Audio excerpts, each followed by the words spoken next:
Mesdames et messieurs, bonjour et bienvenue à vous dans cette nouvelle édition de votre journal de 15h. Voici les titres qui vous seront développés. Le chef de l'État Ismaël Omar Guelleh a pris d'aujourd'hui la cérémonie d'ouverture de la deuxième édition de la foire commerciale internationale de Djibouti. Et en Centrafrique, l'Union européenne va débloquer 38 millions d'euros pour la reconstruction de la Centrafrique. Merci à vous de nous rejoindre. C'est sous le haut patronage du président de la République et de la première dame que s'est ouvert ce matin la deuxième édition de la foire commerciale internationale de Djibouti. L'esplanade du Palais du Peuple a été ce matin donc décorée. Cet événement tant attendu a accueilli plus de 200 stands pour des centaines d'entreprises, d'opérateurs économiques et d'investisseurs locaux, mais également des pays voisins et du monde entier. Des petites entreprises désireuses donc d'exposer leurs produits, mais aussi des services, d'autres touchant à l'industrie légère comme le plastique ou la céramique, mais aussi l'automobile et les engins lourds, les matériels industriels roulants, l'agroalimentaire, le cosmétique et le prêt-à-porter, ainsi que le numérique, l'artisanat, les agences de communication et les publicités, les voyagistes, ainsi que les services en ligne. Autant de services et de produits qui ont été exposés ce matin pour le lancement de la deuxième édition de la foire internationale commerciale de Djibouti.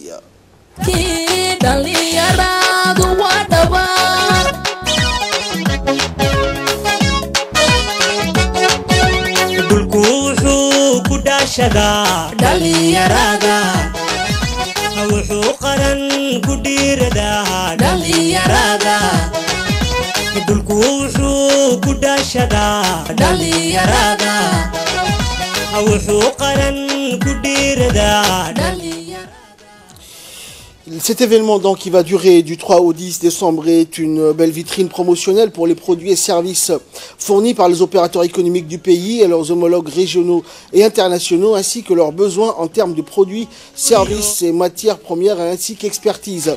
Cette deuxième édition de cette foire a élargi donc cette ambition. Elle a attiré l'intérêt de nombreuses entreprises étrangères, notamment somaliennes, turques, émiraties, italiennes, françaises, chinoises ou encore indiennes.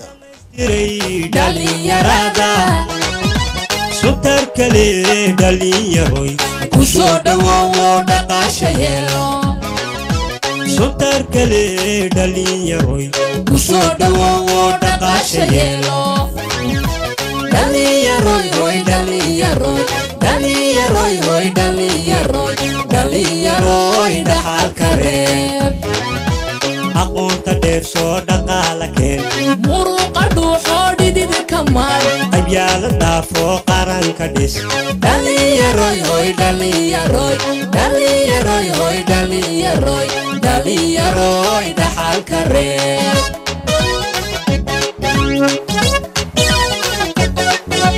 dhalinyaroy hoy dhalinyaroy dhalinyaroy hoy dhalinyaroy dhalinyaroy dhaxalka reeb aqoonta dheer soo dhaqaala keen muruqa dhuuxoo dhidid kamaal qabyaala dhaafoo qaranka dhis dhalinyaroy hoy dhalinyaroy dhalinyaroy hoy dhalinyaroy dhalinyaroy dhaxalka reeb.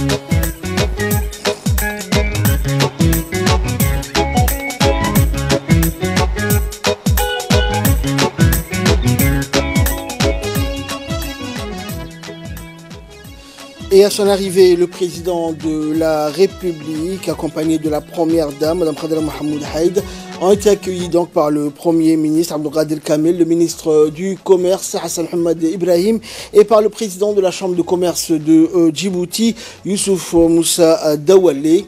Et bien sûr par une troupe de responsables du ministère du Commerce et de la Chambre de commerce de Djibouti pour cette deuxième édition de la foire commerciale internationale de Djibouti.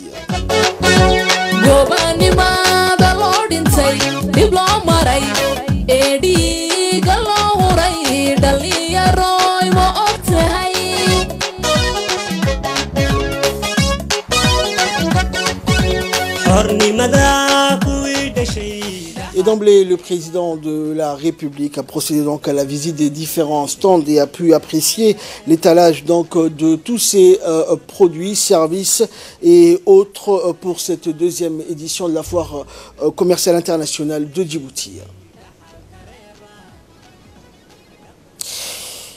par la suite entamons la série des interventions dans la grande salle du Palais du Peuple pour le lancement officiel donc de cette deuxième édition de la Foire commerciale internationale de Djibouti. Le président de la Chambre de commerce de Djibouti, Youssouf Moussa Dawalé, a rappelé dans son intervention l'importance de l'organisation de cette Foire commerciale internationale. On l'écoute. Nous sommes conscients de l'intérêt majeur et du soutien fort et constant que vous avez déjà manifesté à l'égard du secteur privé djiboutien. Nous avons voulu que ce moment soit dorénavant le rendez-vous des grandes opportunités, des grandes réalisations et des grandes réussites pour nos secteurs respectifs. Je vous remercie également pour avoir, par votre volonté, Monsieur le Président de la République, et votre estime, permis aux opérateurs de saisir les importantes opportunités introduites dans les grands projets d'infrastructures portuaires, des transports, des importantes réformes destinées à améliorer le climat des affaires. Ce sont en effet ces décisions fermes et courageuses, prises sous votre impulsion, qui ont permis à notre pays de faire un bond de 55 rangs dans le dernier classement Doing Business de la Banque mondiale.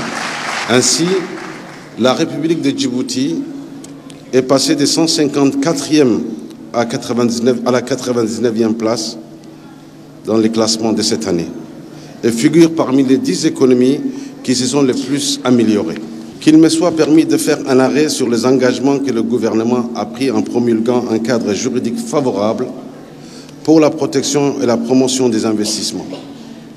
Il s'agit de textes fondamentaux en faveur de l'amélioration du climat des affaires. Si nous avons décidé de réitérer cette année l'organisation de cet important événement, c'est suite à l'engouement suscité par la première édition et aussi, avant tout, à la demande des opérateurs économiques qui ont enregistré des retombées positives. Par la suite, le ministre du Commerce, Hassan Hamad Ibrahim, s'est également réjoui de l'organisation d'un tel événement et s'est réjoui également de la présence d'autant d'investisseurs étrangers potentiels sur le sol djiboutien. La deuxième foire internationale de Djibouti, à l'instar de la première qui a eu lieu l'an dernier, a pour objectif d'une part de rendre visible nos productions nationales et leur permettre de s'exporter dans la région et gagner en notoriété. Et d'autre part, de permettre à nos entreprises nationales de tisser de partenariats commerciaux et favoriser ainsi leur développement afin qu'elles soient capables d'affronter la concurrence régionale et internationale. Pour atteindre cet objectif, soyez rassurés de mon plein engagement, ainsi que celui de mon département, qui ne ménagera aucun effort pour œuvrer davantage à favoriser l'intégration régionale de nos entreprises nationales, et c'est conformément à la volonté ferme exprimée par son Excellence le Président de la République de faire de Djibouti une terre attractive et favorable aux affaires. Vision de notre chef de gouvernement, il était plus qu'opportun de tirer avantage de notre position inédite entre l'Orient et l'Afrique, ouverte sur un marché de 21 pays du continent, allant de la Tunisie jusqu'à l'entrée de l'Afrique du Sud, avec plus de 531 millions de consommateurs potentiels, pour faire de Djibouti un véritable hub commercial régional à la hauteur de ses ambitions. Et par la suite, le président de la République, Ismaël Omar Guelleh, a pris la parole et a félicité d'emblée la Chambre de commerce de Djibouti pour l'organisation d'un tel événement. On écoute le chef de l'État. Bismillahirrahmanirrahim. Alhamdulillah, wassalatu wassalamu ala rasulihil amin. Honorables invités, mesdames et messieurs, je voudrais vous souhaiter la bienvenue à cette cérémonie d'ouverture de la seconde édition de la Foire internationale de Djibouti qui se déroule à partir d'aujourd'hui jusqu'au 10 décembre. Je tiens tout d'abord à féliciter le président de la Chambre de commerce de Djibouti et à travers l'ensemble du secteur privé de notre pays d'avoir organisé cette foire internationale. Je me félicite de l'engouement suscité par la première édition ainsi que des retombées positives sur les opérateurs économiques.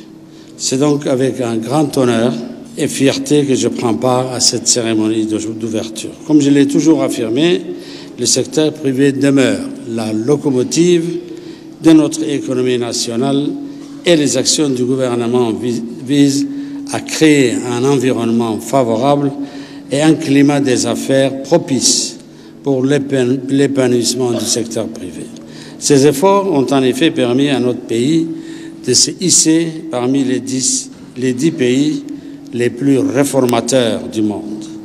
Un environnement favorable aux affaires a ainsi permis au secteur privé de notre pays de prospérer, améliorant de ce fait la performance économique à tous les niveaux, car notre pays jouit désormais d'une croissance économique forte et se positionne parmi les 5 premiers en Afrique et offre de bonnes perspectives pour l'avenir de notre jeunesse. Poursuivant son allocution, le président de la République a exhorté par la suite les entreprises nationales à profiter au maximum de cette occasion qui leur était offerte et de profiter également des expériences des différentes entreprises régionales et internationales présentes à cette foire. On écoute le président de la République.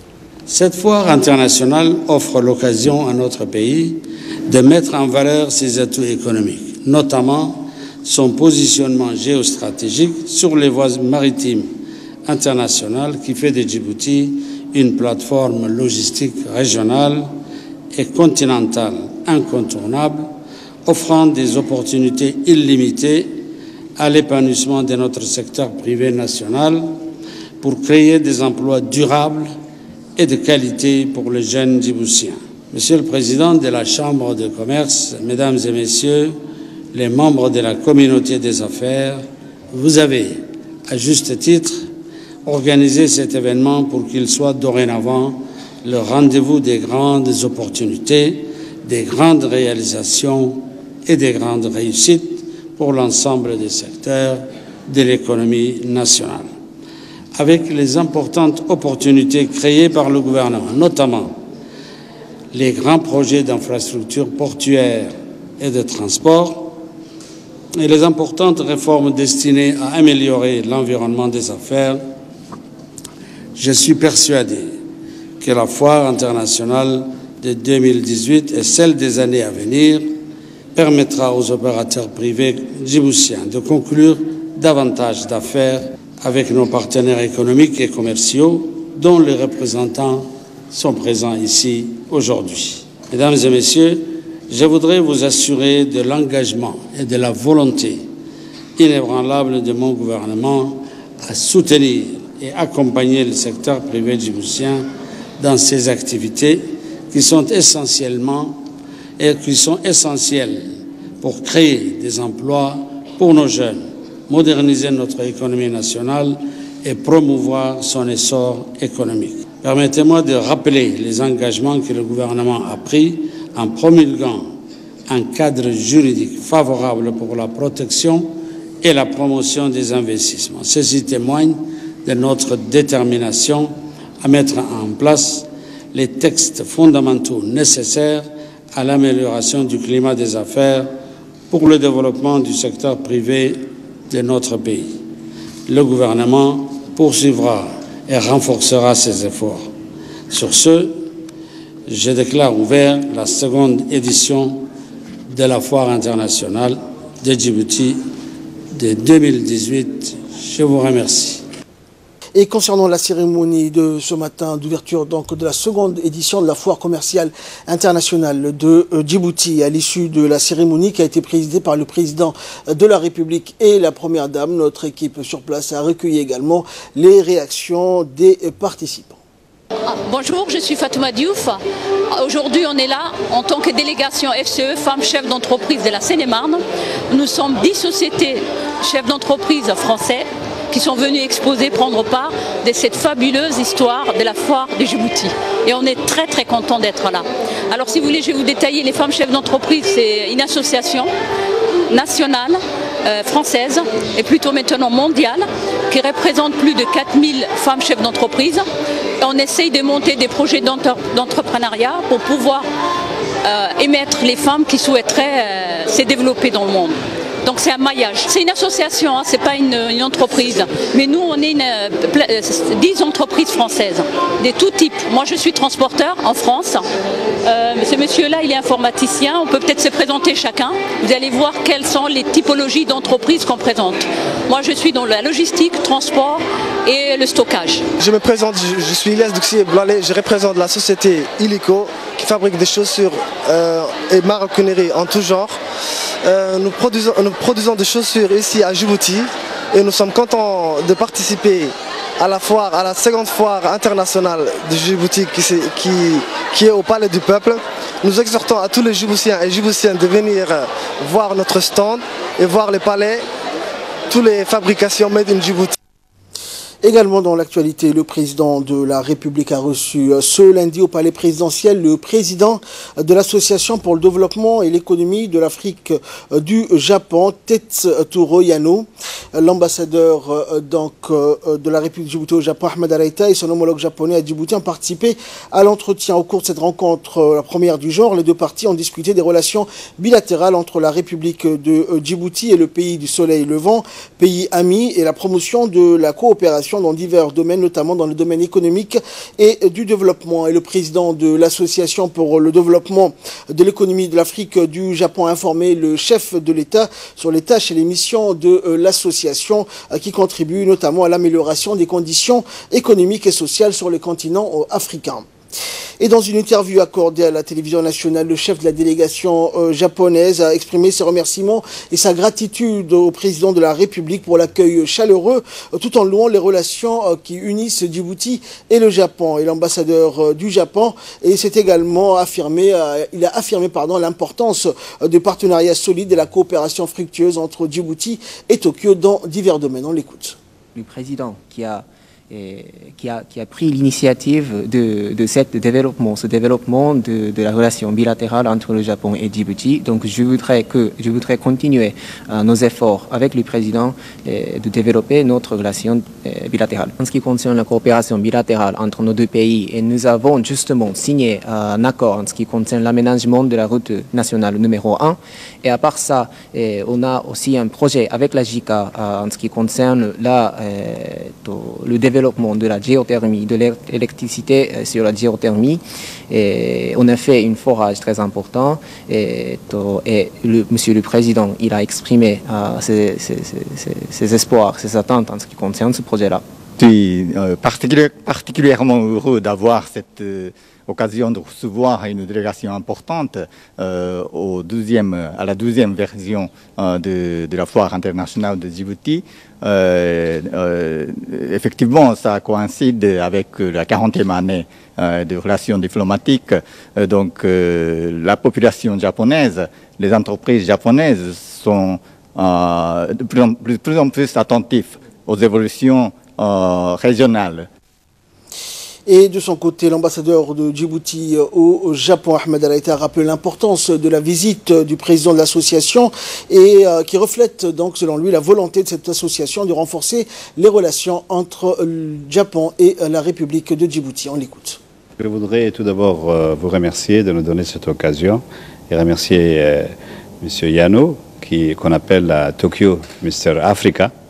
Et deuxième forum est vraiment un succès et nous sommes très heureux d'être là parce qu'il y a en quelque sorte tout ce qui peut constituer et consolider le pont entre Djibouti et le Japon, aussi bien sur le plan culturel que sur le plan économique, que sur le plan social. Et le Japon est connu pour cette approche participative, une approche basée sur le besoin essentiel des populations avec un impact social. Et grâce à l'ambassadeur Yonetani, grâce à la JICA, grâce aussi à l'association, toutes les associations djibouto-japonaises, nous sommes heureux de dire qu'aujourd'hui, ce pont est établie. En nouvelle nationale toujours, le ministre des Affaires étrangères et porte-parole du gouvernement Mohamed Ali Youssouf a reçu hier dans son cabinet le sous-secrétaire d'État américain aux affaires africaines Tibor Nagui à la tête d'une importante délégation.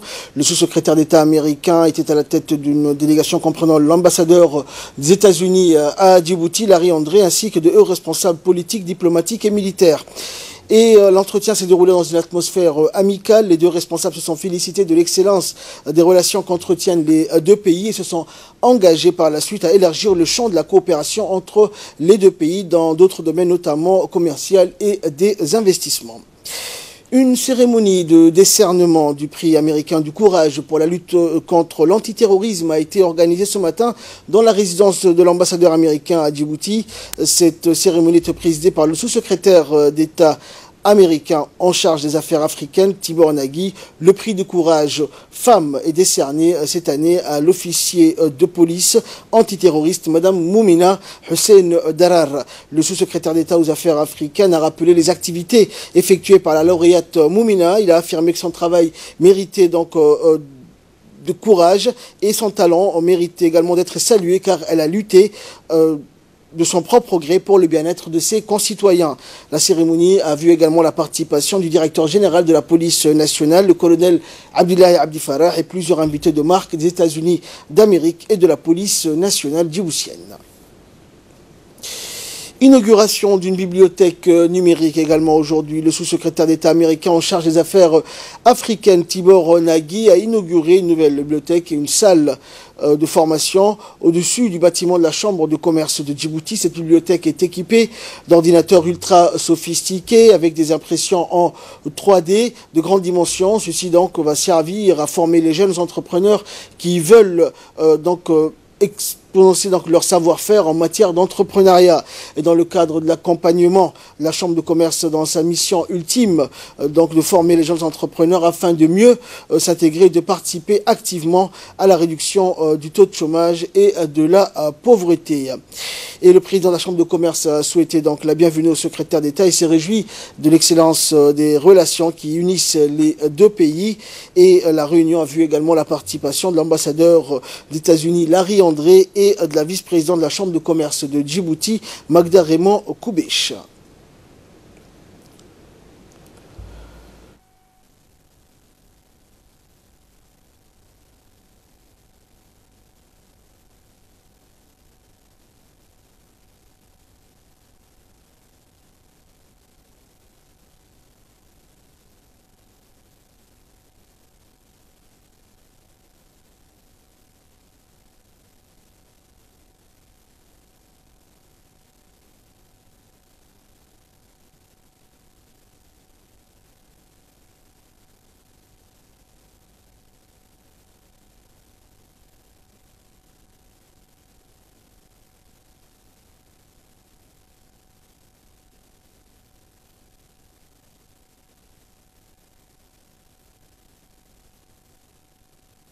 L'actualité, le consulat général donc, des Émirats Arabes Unis à Djibouti a organisé hier soir au Djibouti Palace Kempinski une réception festive commémorant le 47e anniversaire de la fête nationale de son pays. Plusieurs personnalités djiboutiennes ont assisté donc à cette cérémonie commémorative, notamment le chef de la diplomatie djiboutienne, Mohamed Ali Youssouf, le ministre de l'Environnement, Moussa Mohamed, des parlementaires, des autorités civiles et militaires, de nombreux hauts cadres de l'administration, des représentants de la société civile, des hommes d'affaires et plusieurs invités, des membres du cercle diplomatique et consulaire établis dans le pays et des représentants d'organisations internationales et régionales y ont également pris part.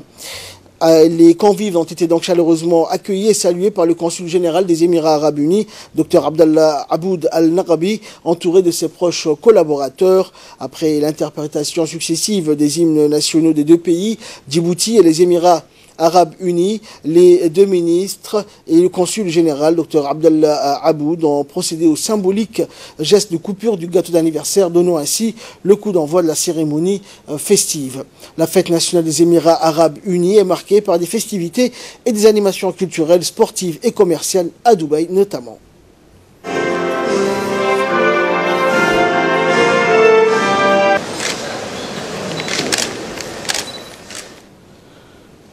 Et dans un mot prononcé à cette occasion, le consul général des Émirats Arabes Unis à Djibouti a indiqué donc à l'occasion du 47e anniversaire de la fondation des Émirats Arabes Unis les bonnes relations étroites existantes entre les deux pays dans différents domaines.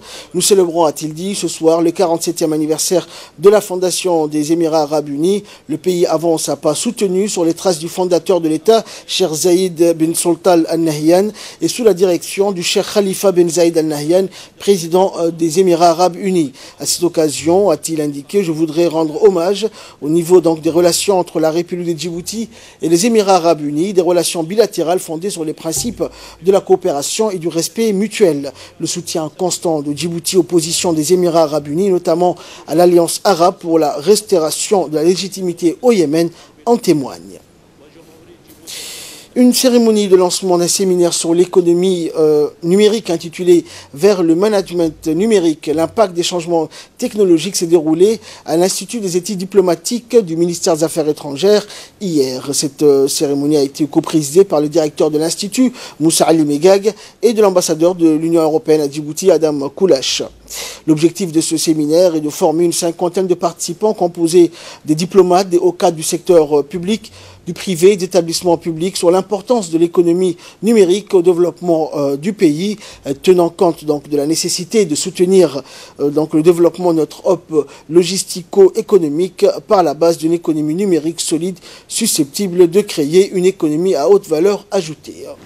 Parce que si vous regardez la Corne de l'Afrique, et si vous voyez vraiment ces 11 câbles qui ont été mentionnés, alors vous devez immédiatement penser que ça doit être quelque chose qu'il faut utiliser pour le développement des industries, de la zone franche, parce que Djibouti doit penser à quelque chose qui va servir pas seulement Djibouti, mais la région. Et pour sa part, le directeur de l'Institut des études diplomatiques de Djibouti, Moussa Ali Megag, a indiqué que le lancement par le chef de l'État du Centre des leadership et de l'entrepreneuriat est une indication concrète de la volonté gouvernementale de développer le numérique dans notre pays. On l'écoute. Le gouvernement a déjà réalisé le premier forum de l'économie numérique en partenariat avec la Banque mondiale les 14 et 15 novembre 2018 ici à Djibouti. Le lancement par le chef de l'État du Centre de leadership et de l'entrepreneuriat est une indication concrète de la volonté gouvernementale de développer le numérique dans notre pays. Au-delà des initiatives récentes énoncées ci-dessous, je peux vous dire ici aujourd'hui que notre pays dispose d'une vocation naturelle à développer le numérique. Première vocation, nous avons 11 câbles sous-marins qui arrivent à Djibouti. Donc c'est déjà une très bonne indication. Notre hub logistique économique ne pourra être concurrentiel au niveau international et régional sans s'appuyer sur une base numérique. Et de là, nous passons à ce qui fait la une de l'actualité africaine et internationale. 38 millions d'euros donc pour la reconstruction de l'État seront décaissés sur 4 ans par l'Union européenne en Centrafrique, un pays dominé par des groupes armés et qui s'est récemment tourné vers la Russie pour aider à reformer son armée. Et l'appui du Fonds européen pour le développement vise à reconstruire les forces de sécurité intérieure, la justice et l'état civil et fera l'objet d'un premier versement de 2 millions d'euros en février prochain, selon un conseiller de l'Union européenne à Bangui. 10 millions d'euros seront également alloués aux forces de sécurité intérieure avec, pour exemple, l'ouverture des casernes. L'Union européenne prévoit aussi des formateurs pour la police et la gendarmerie. Établi en juillet 2014, le fonds était de 239 millions d'euros et une trentaine de millions d'euros restent à investir. La quasi-totalité de la Centrafrique, un pays de 4,5 millions d'habitants, est sous la coupe de groupes armés qui vivent notamment du trafic d'or, de diamants et du bétail. Et enfin, climat, face à l'urgence, les pays les plus menacés testent donc la détermination mondiale. Les pays les plus menacés par les catastrophes climatiques vont profiter aujourd'hui du sommet sur le climat pour réclamer plus d'engagement de leurs partenaires du Nord, mais des vents peu porteurs risquent de décevoir leurs espoirs. Les présidents d'États particulièrement vulnérables comme le Honduras ou le Bangladesh sont soutenus donc, et attendus à ce sommet organisé au deuxième jour de la 24e conférence de l'ONU donc, sur le climat. Cette COP24 doit finaliser dans les 2 semaines à venir à Katowice les règles d'application qui permettront de libérer notamment le potentiel de l'accord de Paris. Et la Pologne, donc président de la Réunion et défenseur acharné de son industrie du charbon, a d'autres priorités affichées. Outre l'adoption cruciale du mode d'emploi de l'accord de Paris, elle veut pousser pour une transition juste vers une économie bas carbone et faire adopter au sommet un texte en ce sens. C'est tout pour cette édition. Merci à vous de nous avoir suivis. Restez avec nous. Le programme continue sur Télé Djibouti.